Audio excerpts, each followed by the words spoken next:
Assalamualaikum warahmatullahi wabarakatuh. Perkenalkan, saya dari kelompok 2 dengan tema sengketa tanah diakibatkan surat sertifikat ganda. Perkenalkan, nama saya Deryandi Haposan Manik dengan NIM B1A1213330 berasal dari kelas A.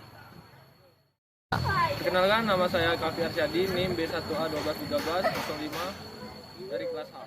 Perkenalkan, nama saya Dito Syajudi Arma dengan NIM B1A121123 dari kelas H.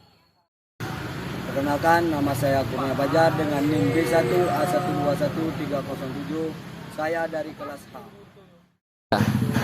Perkenalkan, nama saya Arif Fian dengan NIM B1A121314 dari kelas H. Sebelum kita memasuki materi pokok tentang sengketa pertanahan akibat adanya surat sertifikat ganda, sebaiknya kita harus mengetahui dulu apa itu sertifikat dan apa fungsi dari sertifikat tersebut. Baiklah. Pengertian sertifikat adalah sertifikat merupakan surat tanda bukti hak atas tanah yang sudah dibukukan dalam buku tanah tersebut, diterbitkan untuk kepentingan pemegang hak atas tanah yang dimiliki. Kemudian, untuk pembentukan surat-surat sertifikat tanah ini diatur dalam pasal 3 Peraturan Perundang-undangan Nomor 24 Tahun 1997 yang berbunyi: 1. Memberikan kepastian hukum dan perlindungan hukum kepada pemegang hak atas suatu bidang tanah, suatu rumah, susun, dan hak lain yang terdaftar agar dengan membuktikan dirinya sebagai pemegang bersangkutan. 2. Untuk menyediakan informasi pihak-pihak yang berkepentingan termasuk pemerintah agar dengan mudah memperoleh data yang diperlukan. 3. Untuk penyajian data kantor pertahanan atas peta pendaftaran, daftar tanah, surat ukur, buku tanah, dan daftar nama. 4. Untuk terselenggaranya ketertiban administrasi pertanahan. Sertifikat. Baiklah teman-teman, saya akan lanjutkan materi selanjutnya, yaitu faktor-faktor yang dapat menyebabkan timbulnya sertifikat ganda hak atas tanah.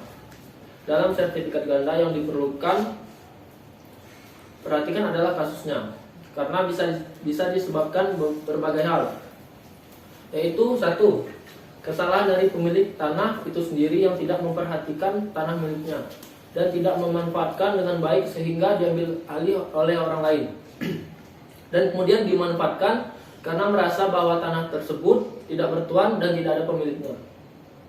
Yang kedua, selanjutnya dari Badan Pertanahan Nasional karena tidak adanya basis data yang mengenai bidang-bidang tanah baik yang sudah terdaftar maupun yang belum terdaftar. Seharusnya tanah-tanah yang didaftarkan pada kantor pertanahan dilakukan pencatatan dan pencoretan pada peta-peta pendaftaran. Sehingga apabila tanah tersebut didaftarkan lagi, maka dapat diketahui tanah tersebut sudah bersertifikat atau belum. Jadi, data yang belum ada sistematis, meskipun sekarang sudah ada perbaikan, tapi masih banyak sertifikat-sertifikat lama tidak terinventarisir sehingga memungkinkan munculnya sertifikat ganda karena di sini Badan Pertanahan tinggal terima permohonan, atau karena ketidaktelitian pejabat kantor pertanahan dalam menerbitkan sertifikat tanah. Di samping masih adanya orang-orang yang berbuat untuk memperoleh keuntungan pribadi sehingga bertindak menyeleweng dalam artian tidak melaksanakan tugas dan tanggung jawabnya. Yang ketiga, kemudian faktor pemerintah setempat, kelurahan atau desa yang tidak mempunyai data mengenai tanah-tanah yang sudah bersertifikat dan sudah ada penguasaannya atau data yang tidak valid. Jika ada orang yang bermohon untuk membuat surat penguasaan tanah yang kemudian diterbitkan, terus tiba-tiba ada orang yang niatnya tidak bagus yang datang mengaku memiliki tanah tersebut dan ingin membuat surat penguasaan tanah. Oleh pemerintah setempat dibuatkan dan terkadang mereka tidak melakukan pengukuran, tidak melakukan pengecekan lokasi apakah benar tanah tersebut atau tanah tersebut belum terdaftar atas nama orang lain, atau untuk wilayah bersangkutan belum tersedia peta pendaftaran tanahnya, sehingga lebih memudahkan bagi seseorang memiliki niat tidak baik untuk menggandakan sertifikatnya. Selanjutnya, saya akan melanjutkan materi yang telah disampaikan teman saya, yaitu Kafi Arsyadi. Bentuk penyelesaian terhadap sertifikat ganda hak atas tanah di Pengadilan Tata Usaha Negara Makassar pada putusan nomor 35-G-TUN-2005-P-TUN-MKS. Proses penyelesaian sengketa sertifikat ganda pada Pengadilan Tata Usaha Negara di Makassar sama dengan proses penyelesaian gugatan lainnya, di mana menurut penulis aspek yang mempengaruhi hakim menentukan pilihan tindakan dalam penyelesaian suatu sengketa sertifikat ganda, yaitu dari segi pembuktiannya. Karena fakta dan peristiwa sebagai duduk perkara akan dapat diketahui hakim dari alat-alat bukti yang diajukan oleh para pihak yang bersengketa. Kalau pembuktian pihak penggugat bagus, gugatannya akan dikabulkan. Di mana suatu gugatan dikabulkan, ada kalanya pengabulan seluruhnya atau menolak sebagian lainnya. Isi putusan pengadilan yang mengabulkan gugatan pihak penggugat itu berarti tidak membenarkan keputusan tata usaha negara yang dikeluarkan oleh pihak tergugat, yaitu kantor pertanahan. Baiklah, di sini saya akan melanjutkan materi dari teman saya, Arya Febrian. Dengan materi yang akan saya bawakan adalah akibat hukum dengan adanya sertifikat ganda hak atas tanah. Akibat hukum dengan adanya sertifikat ganda yaitu tidak memberikan kepastian hukum. Karena tujuan seseorang melakukan pendaftaran tanah adalah untuk memperoleh sertifikat sebagai alat pembuktian yang sempurna. Tetapi dengan timbulnya sertifikat ganda, maka menimbulkan ketidakpastian hukum dalam hal pendaftaran tanah. Dikatakan tidak memberikan kepastian hukum karena tidak ada dua status hukum berada pada satu tanah. Dengan adanya sertifikat ganda dapat menyebabkan ketidakpercayaan masyarakat terhadap kepastian hukum hak atas tanah.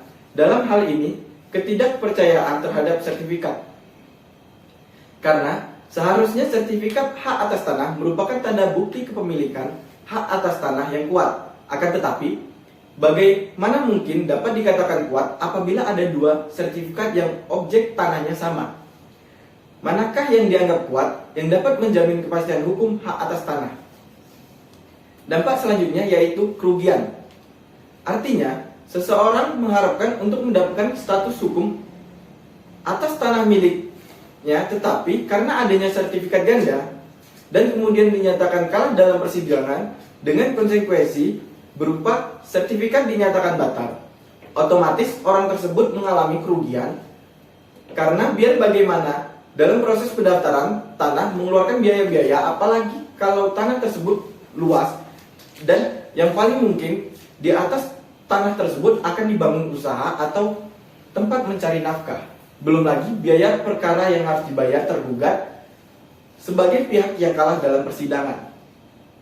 Akibat selanjutnya yaitu pencabutan sertifikat yang dimana dalam putusan nomor 35-G-Tun-P-Tun-MKS mengadili bahwa 1. Mengabulkan gugatan penggugat untuk sebagian. 2. Menyatakan batal sertifikat hak milik nomor 13-1971, sertifikat hak milik nomor 14-1971, sertifikat hak milik nomor 15-Daya, sertifikat hak milik. Baiklah, saya akan membacakan kesimpulan materi yang sudah disampaikan oleh teman-teman saya sebelumnya.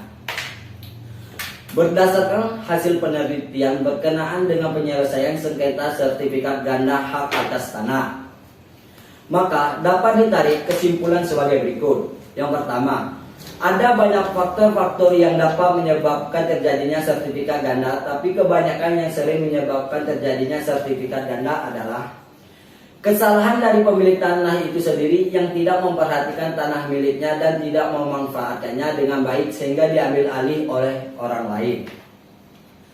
Sewaktu dilakukan pengukuran atau penelitian di lapangan, pemohon dengan sengaja atau tidak sengaja menunjukkan letak tanah dan batas tanah yang salah, serta adanya kesengajaan dari pemilik tanah untuk mendaftarkan kembali sertifikat yang sebenarnya sudah ada dengan memanfaatkan kelemahan lembaga Badan Pertanahan Nasional. Selanjutnya, dari Badan Pertanahan Nasional karena tidak adanya basis data mengenai bidang-bidang tanah baik yang 144 sudah terdaftar maupun yang belum terdaftar. Atau karena ketidaktelitian pejabat kantor pertanahan dalam menerbitkan sertifikat tanah. Di samping masih adanya orang yang berbuat untuk memperoleh keuntungan pribadi sehingga bertindak menyeleweng dalam artian tidak melaksanakan tugas dan tanggung jawabnya. Kemudian faktor pemerintah setempat. Kelurahan atau desa yang tidak mempunyai data mengenai tanah-tanah yang sudah disertifikatkan dan sudah ada penguasaannya atau data yang tidak valid. Untuk wilayah bersangkutan belum bersedia peta pendaftaran tanahnya sehingga lebih memudahkan bagi seseorang yang memiliki niat tidak baik untuk menggandakan sertifikatnya. Atau adanya surat bukti atau pengaduan hak yang ternyata terbukti mengandung ketidakbenaran, kepalsuan atau tidak berlaku lagi. Kedua, bentuk penyelesaian terhadap sertifikat ganda hak atas tanah dapat dilakukan secara langsung oleh pihak dengan musyawarah atau mediasi yang dilakukan di luar pengadilan dengan atau tanpa mediator. Apabila penyelesaian juga tidak tercapai, maka dipersilakan mengajukan gugatan melalui pengadilan tata usaha negara, di mana aspek yang mempengaruhi hakim menentukan pilihan tindakan dalam penyelesaian suatu sengketa sertifikat ganda yaitu dari segi pembuktiannya. Karena fakta dan peristiwa sebagai duduk perkara akan dapat diketahui hakim dari alat-alat bukti yang diajukan oleh para pihak yang bersengketa.